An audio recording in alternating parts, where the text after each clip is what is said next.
Genesis 43. And the famine was sore in the land. And it came to pass, when they had eaten up the corn which they had brought out of Egypt, their father said unto them, Go again, buy us a little food.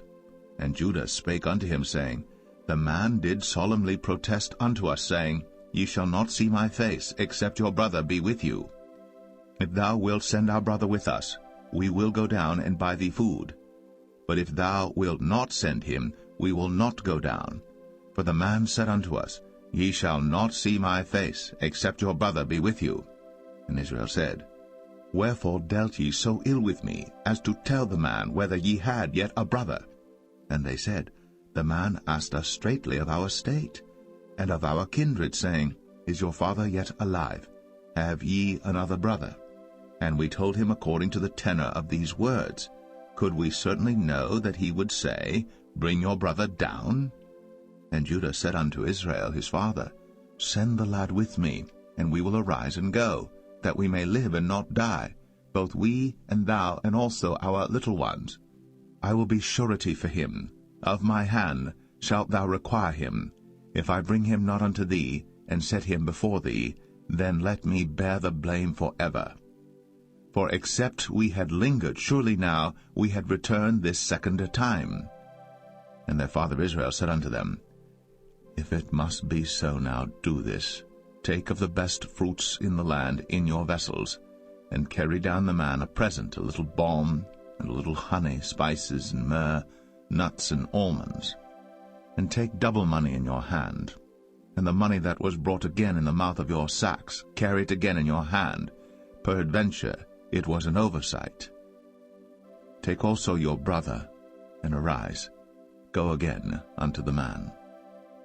And God Almighty give you mercy before the man, that he may send away your other brother and Benjamin. If I be bereaved of my children, I am bereaved. And the men took that present, and they took double money in their hand, and Benjamin, and rose up, and went down to Egypt, and stood before Joseph. And when Joseph saw Benjamin with them, he said to the ruler of his house, Bring these men home, and slay, and make ready, for these men shall dine with me at noon. And the man did as Joseph bade, and the man brought the men into Joseph's house. And the men were afraid, because they were brought into Joseph's house. And they said, Because of the money that was returned in our sacks at the first time are we brought in, that he may seek occasion against us, and fall upon us, and take us for bondmen and our asses. And they came near to the steward of Joseph's house, and they communed with him at the door of the house, and said, O sir, we came indeed down at the first time to buy food, and it came to pass, when we came to the inn, that we opened our sacks, and behold, every man's money was in the mouth of his sack, our money in full weight, and we have brought it again in our hand, and other money have we brought down in our hands to buy food. We cannot tell who put our money in our sacks. And he said, Peace be to you, fear not. Your God, and the God of your father, hath given you treasure in your sacks. I had your money. And he brought Simeon out unto them. And the man brought the men into Joseph's house, and gave them water, and they washed their feet, and he gave their asses provender. And they made ready the present against Joseph came at noon, for they heard that they should eat bread there. And when Joseph came home, they brought him the present which was in their hand into the house, and bowed themselves to him to the earth. And he asked them of their welfare, and said, Is your father well? The old man of whom ye spake, is he yet alive? And they answered, Thy servant our father is in good health, he is yet alive. And they bowed down their heads, and made obeisance.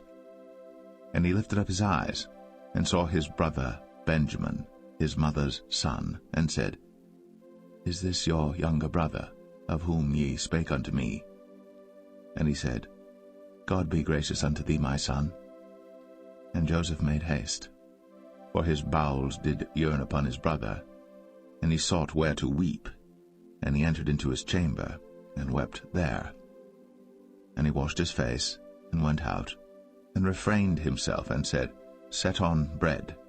And they set on for him by himself, and for them by themselves, and for the Egyptians which did eat with him by themselves, because the Egyptians might not eat bread with the Hebrews, for that is an abomination unto the Egyptians. And they set before him the firstborn according to his birthright, and the youngest according to his youth. And the men marveled one at another. And he took and sent messes unto them from before him. But Benjamin's mess was 5 times so much as any of theirs. And they drank, and were merry with him.